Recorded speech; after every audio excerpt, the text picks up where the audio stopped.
Assalamualaikum, apa khabar semua? Terima kasih kerana sudi singgah ke channel saya. Saya harap penonton semua sihat dan bahagia selalu. Pada video kali ini saya nak kongsi 3 kisah seram mengenai penghantar surat khabar. Let's go.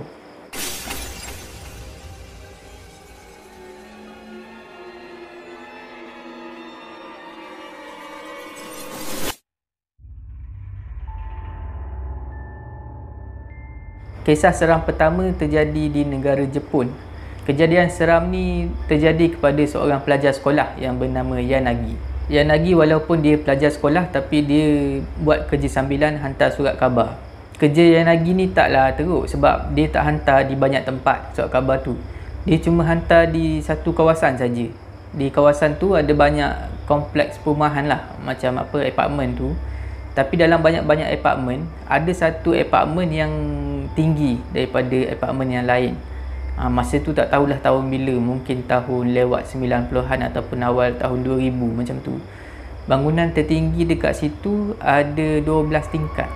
Sebelum Yanagi kerja kat situ, dia ada dengar pasal khabar angin pasal apartmen yang tinggi itulah.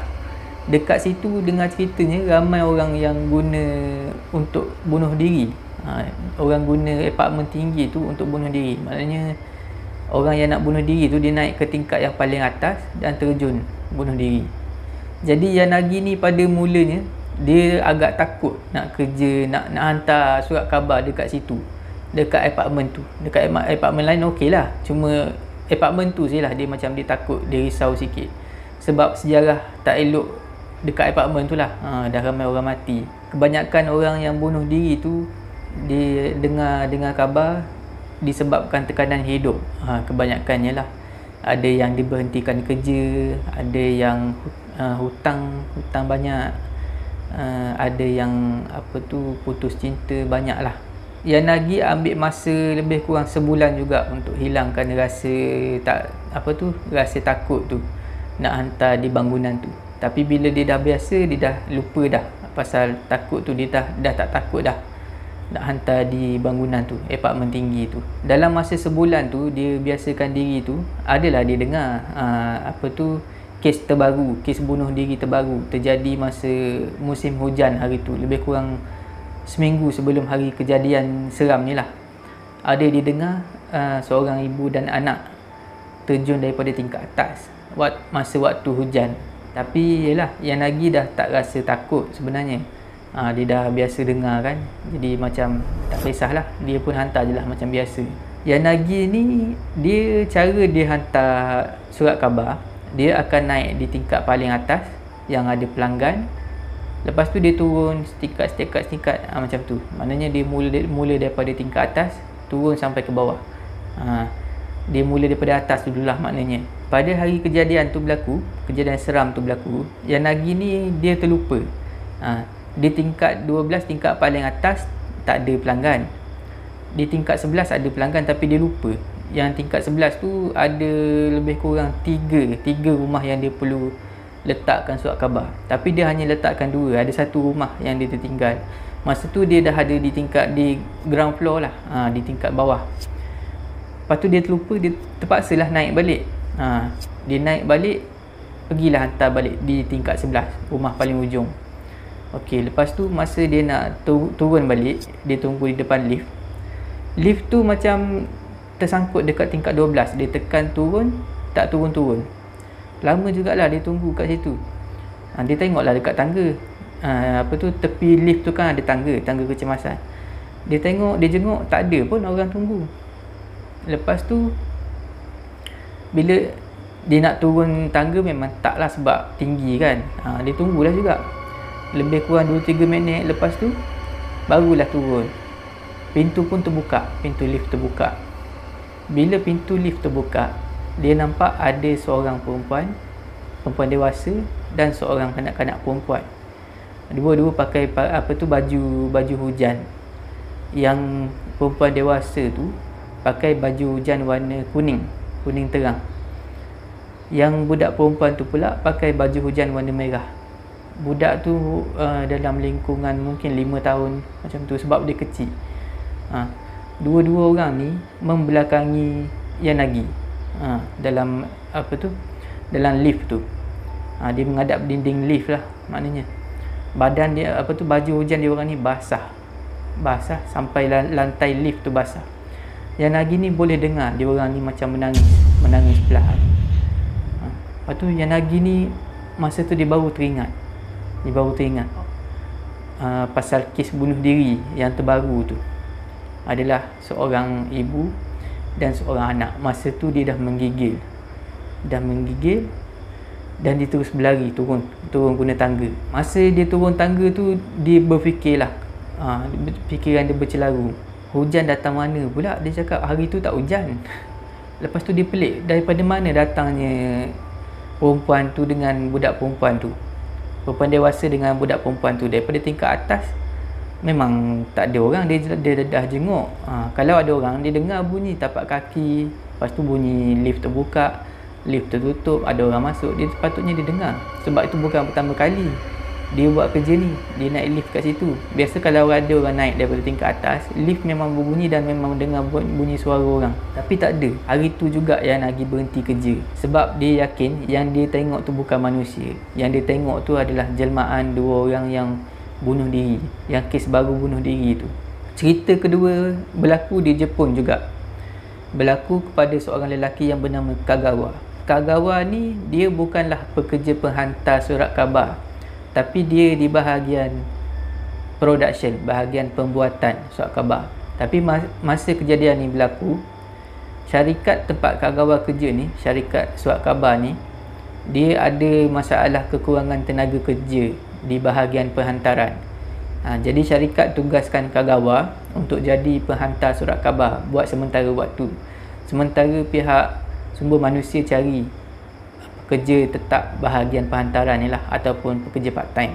Jadi walaupun Kagawa ni dah lama kerja di syarikat tu, tapi dia tak tahu pasal penghantaran. Jadi syarikat ni bagilah peta dan juga senarai alamat dan senarai customer yang perlu dihantar surat khabar tu. Jadi bila Kagawa ni tengok jadual penghantaran, Kagawa pelik. Sebab apa pelik? Okey, saya bagi gambaran lah. Contoh, ada 10 apartmen yang Kagawa ni perlu hantar surat khabar. Contoh 10 banyak sangat. Contoh macam 5 lah. 5 apartmen yang Kagawa ni perlu hantar surat khabar di setiap rumah pelanggan. Okey, apartmen 1, apartmen 2 sampai apartmen 5. Setiap apartmen ni berterutan ikut nombor kan. Tapi bila Kagawa ni tengok jadual penghantaran, lepas apartmen 1 dia kena hantar apartmen 3, lepas tu apartmen 4, apartmen 5, lepas tu baru balik ke apartmen 2. Pelik kan? Tapi Kagawa dia tak banyak soal lah, dia ikut saja. Dia biasanya kerja awal pagi, jam 4.30 pagi dia dah mula hantar. Bila habis satu pusingan, maknanya apartmen 1, apartmen 3, 4, 5 sampai balik ke apartmen 2, masanya biasanya bila sampai balik ke apartmen 2, masa tu dah pukul 7. Dah pukul 7 pagi. Jadi Kagawa ni pun kerjalah menghantar surat khabar. Memang tak ada masalah lah. Kecuali dia rasa kekok, yang dia skip apartmen kedua tu, dia terus pergi apartmen ketiga, lepas tu baru bila last baru pergi apartmen 2. Itu sajalah yang buatkan dia rasa tak sedap. Macam kekok macam mana macam benda tak kena lah bagi dia. Yang lain semua okey lah, tak ada gangguan apa. Bila dah seminggu dia hantar surat khabar, dia mula rasa macam bazir masa lah. Dia rasa apartmen 1 patutnya boleh siap lagi awal kalau ikut turutan yang sepatutnya lah. Apartmen 1, lepas tu hantar apartmen 2, lepas tu hantar apartmen 3 sampai apartmen 5 kan. Lagi jimat masa. Jadi lepas seminggu tu dia ikut jadual tu, dia cuba dia tak ikut jadual. Dia hantar apartmen 1 dulu, lepas tu terus apartmen 2. Lepas tu apartmen 3 sampai apartmen 5. Dia buat macam tu. Dia dah tak ikut jadual. Jadi pada hari yang dia cuba tu, dia sampai dia start kerja pukul berapa tadi? Pukul 4.30 kan? Ke pukul 5 macam tu. Pukul 5 lah, 5.30 kot. Dia sampai di apartmen nombor 2 ni 5.30. Maknanya dia start kerja, dia start hantar surat khabar jam 5 pagi di apartmen 1. Katakanlah dia ambil masa setengah jam untuk habiskan semua perhantaran di apartmen 1. Dia start apartmen 2 pukul 5.30 lebih kurang. Jadi dia awal daripada biasa. Biasanya jam 7 pagi baru dia start apartmen 2, sebab dia akan habiskan sampai apartmen 5 dulu, baru sampai apartmen 2. Minta maaf kalau penonton pening sikit, sebab cerita dia memang macam tu. Jadi bila sampai di apartmen 2 ni, awal daripada biasa, guard apartmen tu tengoklah kagawan ni pelik, dia tegur lah, awalnya hari ni. Lepas tu kagawan ni senyum je lah, dia cakap lah dengan pakcik guard tu, saja je start awal hari ni. Lepas tu kagawan ni tengok guard ni macam nak cakap sesuatu dekat dia. Lepas tu kagawan tanyalah, kenapa pakcik? Tanya, ada apa-apa ke? Lepas tu pakcik guard tu dia cakap, tak ada apa-apalah, kamu hati-hati je lah, dia cakap macam tu. Lepas tu kagawan ni dia agak pelik lah dengan keadaan pakcik tu. Lepas tu kagawan pun naik ke tingkat atas. Dia sama juga macam yang Nagi tadi, dia mula daripada tingkat paling atas. Tapi hari tu tak macam hari-hari biasa yang dia hantar di apartmen 2. Sebab apa? Sebab lift dia tersangkut di di tingkat 5. Biasanya lift tak sangkut di tingkat 5. Apartmen tu ada 12 tingkat. Bila lift tu tersangkut di tingkat 5, kagawan ni tekan ke atas, butang atas, tapi tak pergi juga. Lama jugalah keadaan macam tu. Lepas tu tiba-tiba lift tu terbuka. Lepas tu lama pula terbukanya, lebih kurang 10 saat macam tu. Kagawan ni tekan atas. Masa tu kagawan ni dia terbau satu bau arak, macam ada orang minum arak. Mula-mula tak ada bau tu, lepas lift tu terbuka lama sikit, dia terbau macam arak. Lepas tu lift tu tutup. Masa tu dia tak rasa apa lagi lah. Mungkin ada orang mabuk ke apa, baru lepas lalu kat situ ke apa, dia fikir macam tu lah. Lepas tu lift tu tertutup. Bila lift tu tutup, kagawan ni tekanlah tingkat 10. Sebab di apartmen tu memang ada 12 tingkat. Tapi tingkat yang paling atas yang ada pelanggan sampai tingkat 10 je. Tingkat 11 dengan 12 tak ada pelanggan. Dia tekanlah tingkat 10, butang tingkat 10. Tapi lift tu sekali lagi dia buat macam pelik. Tak macam hari biasa. Lift tu tak berhenti dekat tingkat 10. Walaupun kagawan dah tekan banyak kali. Dah sampai tingkat 10, dia tekan buka pintu tu tak buka. Tak berhenti pun. Terus sampai ke tingkat 12.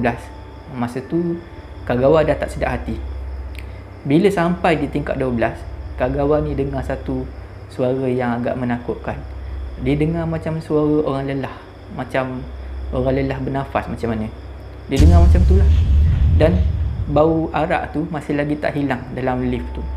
Kagawan ni takut. Dia pun rapatkan diri dia ke dinding lift. Dia tengok keadaan sekeliling lift. Masa tu pintu belum terbuka. Dia tengok bunyi tu ada, tapi bunyi tu dengar tak dengar macam tu je, bunyi orang bernafas. Lepas tu pintu pun terbuka. Pintu lift terbuka. Kagawan ni tengoklah dekat luar. Tengok dekat luar, dekat hujung lorong tu, lorong tingkat 12 tu ada pintu. Kagawan tahu pintu tu terkunci. Dan pintu tu kalau kita lalu pintu tu, kita akan sampai di di tempat atas tu lah, tempat bangunan atas yang tak ada apa tu. Dekat tingkat atas tu ada macam rooftop lah. Rooftop macam tak ada apa dah lah, tak ada rumah orang, bumbung bangunan. Tiba-tiba dalam keadaan yang bersandar dekat dinding tu, dia rapatkan belakang badan dia dengan dinding lift tu, kagawan ni tengok tiba-tiba menjelma satu lembaga berupa seorang pakcik tua yang berambut putih dan pakai baju kemeja pendek berwarna kelabu dan berbelang-belang biru. Memang agak macam selekeh sikit dengan seluar pendek je, dengan selipar Jepun dia tu. Lepas tu dia pegang tin arak. Lelaki tu terapung keluar daripada lift menuju ke pintu yang terkunci tu di hujung lorong tu. Kagawan tenganga. Dia takut, menggigil, lutut dia menggigil sebab terlalu ketakutan. Dia tekan butang lift tu. Yang menakutkan, lelaki lah yang keluarkan bunyi macam orang lelah tu. Dan bau alkohol tu, bau arak tu datang daripada jelmaan lelaki tu sebenarnya. Sebenarnya lelaki tua tu naik lift dengan kagawa daripada tingkat 5 tadi. Tapi dia tak nampak, dia belum menjelmakan diri. Bila dah sampai tingkat 12 baru dia menjelmakan diri. Lelaki tu pun lesak dekat pintu yang berkunci itu. Lepas lelaki tu lesak, barulah pintu tertutup dan turun ke bawah. Bila kagawa sampai ke ground floor, tingkat bawah, kagawa ni berlari lah. Berlari nak keluar daripada kawasan apartmen tu. Tiba-tiba guard tu tahan. Tunggu dek, tunggu. Kenapa dek? Guard tu tanya. Kagawa masa tu dah kelu, lidahnya kelu, tak tahu nak cakap apa. Lepas tu pakcik guard tu tanya, kamu ada jumpa pakcik yang rambut putih tu ke? Rupanya guard tu dah tahu. Lepas tu Kagawa barulah dia bercakap, jumpa pakcik rambut putih tu. Mana pakcik tahu? Dia tanya pakcik guard tu. Memang dekat sini masa-masa macam ni memang biasanya lelaki tu akan jelmakan diri, dia cakap. Lepas tu guard tu ceritalah, lain kali kamu jangan datang masa-masa macam ni, dia cakap. Kamu datang je macam biasa, dia cakap, pukul 7 macam tu. Lepas tu guard tu pun ceritalah, dulu lelaki tua yang kamu nampak tu, yang rambut beruban tu, dia pernah tinggal di apartmen ni, dia cakap. Dia mabuk, dia terjatuh daripada atas atap bangunan tu. Dia tinggal seorang, dia tak ada anak, isteri pun dah tak ada. Dia sebatang kara lah. Dia selalu mabuk, pakcik tua tu. Dah lama dia meninggal. Biasanya dia akan jelmakan diri lebih kurang pukul 5 pagi sampai pukul 5.30, pukul 6 macam tu. Itulah waktu-waktu dia menjelma. Lepas dengar penjelasan daripada pakcik tu, Kagawa ni pun sambunglah kerja dia. Tapi lepas nampak lelaki tua dekat lift tu, masa dia pergi apartmen lain, dia tak naik dah lift. Walaupun bukan di apartmen nombor 2, dia naik tangga. Sanggup dia naik tangga, dah siap semua. Masa dia nak lapor diri kat syarikat lepas habis hantar tu, dia tanyalah supervisor dia, cik, dia cakap, tadi saya nampak macam ni, dia cakap, dekat apartmen nombor 2. Bila Kagawa cerita macam tu, supervisor macam tak heran pun, macam memang dah tahu pasal benda ni. Cuma supervisor dia bagi tahulah, kenapa kamu tak ikut je jadual yang saya bagi tu? Lepas tu Kagawa ni lagilah pelik. Cik dah tahu ke pasal benda ni? Lepas tu supervisor dia cakap, memang kami dah tahu sebenarnya. Lagilah Kagawa ni bengang. Kalau dah tahu, kenapa tak bagi tahu saya, tak bagi tahu pasal benda ni? Lepas tu supervisor dia cakap lah, takkanlah kami nak bagi tahu. Kalau kami bagi tahu, memang tak adalah orang nak kerja, tak ada orang sanggup lah nak kerja. Lepas tu Kagawa ni fikir, betul juga. Kagawa fikir. Lepas pada tu Kagawa dia tak berhenti kerja. Dia cuma teruskan ikut jadual yang supervisor dia bagi. Maknanya dia buat apartmen nombor 1 dulu, lepas tu dia skip apartmen nombor 2, lepas tu dia pergi nombor 3. Macam asal tu lah, macam minggu pertama dia kerja tu. Jadi memang tak ada dah masalah tu. Kisah ketiga berlaku di negara China, dialami oleh Chen. Chen ni macam yang lagi kisah pertama tadi, dia pelajar sekolah, dan dia buat kerja sambilan sebagai penghantar surat khabar. Cuma bezanya Chen ni, kawasan yang dia hantar tu tak semuanya apartmen. Kebanyakannya rumah-rumah taman yang jenis tingkat sebiji-sebiji ni masa tu, tak tahulah tahun bila. Dan kawasan yang Chen ni hantar, dia taklah kawasan bandar macam Yanagi dan juga Kagawa tadi. Dia lebih kepada kawasan pinggir bandar. Cerita Chen ni taklah panjang sangat, dia macam ringkas je lah. Jadi pada hari kejadian tu, Chen ni macam biasalah, pagi dia akan dapat satu list alamat rumah dan juga nama pelanggan yang dia perlu hantar pada pagi tu. Bila Chen ni tengok, tak banyak perubahan. Cuma ada satu alamat baru yang sebelum ni tak ada. Dia tak tanya supervisor dia tu. Dia just ikut je lah kan. Jadi Chen ni pun hantarlah macam biasa, ikut jalan macam biasa. Kecuali yang rumah alamat baru, alamat yang ditambah pada hari tu. Dia macam ada masalah sikit nak cari rumah tu, sebab sebelum ni dia belum pernah pergi. Dan rumah tu dia macam tersorok sikit, macam dalam hutan ni sikit. Walaupun ambil masa yang lama untuk jumpa rumah tu, tapi akhirnya dia jumpa juga rumah tu. Sampai aja dekat depan rumah, Chen ni biasanya dia tak masuk ke laman rumah. Dia akan letak dekat kotak pos, macam tempat letak surat tu lah. Biasanya dia letak kat situ je surat khabar.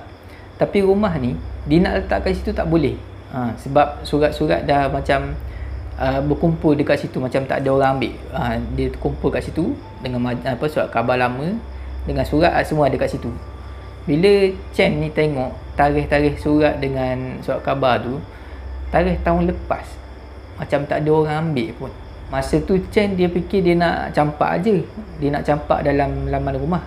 Tapi sebelum dia campak tu, dia nampak ada seorang wanita tua sedang duduk di depan pintu bilik dia. Pintu bilik di luar.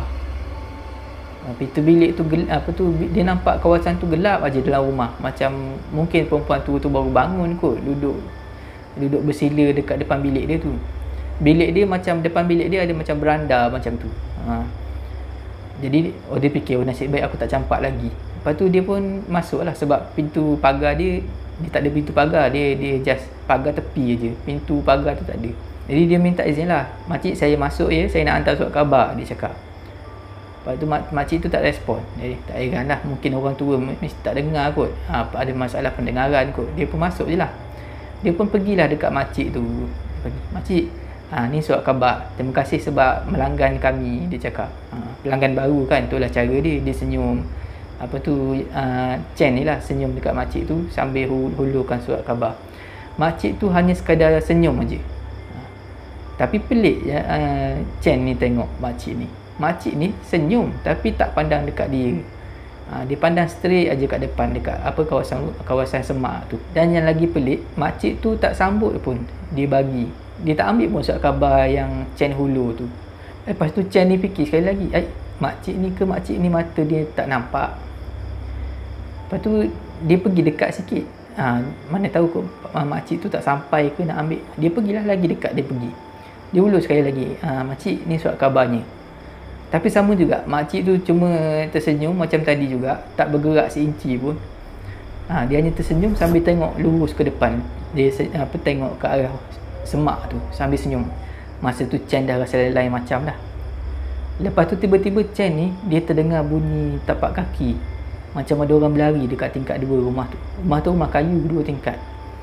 Dia fikir, ke aku ni bising sangat sampai orang dekat atas bangun. Dia dengar bunyi tapak kaki tu macam berlari nak turun ke bawah. Jadi Chen ni pun, tak apalah, "Makcik, saya letak dekat sini je. Terima kasih makcik." Dia letak dekat makcik tu surat khabar dekat atas lantai. Lepas tu Chen ni dia kembalilah dekat motor dia. Bila Chen ni balik kat motor dia, dia tengoklah sekali lagi ke arah makcik tu. Makcik tu masih sama macam tadi, senyum sambil tengok dekat arah semak tu. Chen masa tu dah rasa pelik dah. Dia pun balik.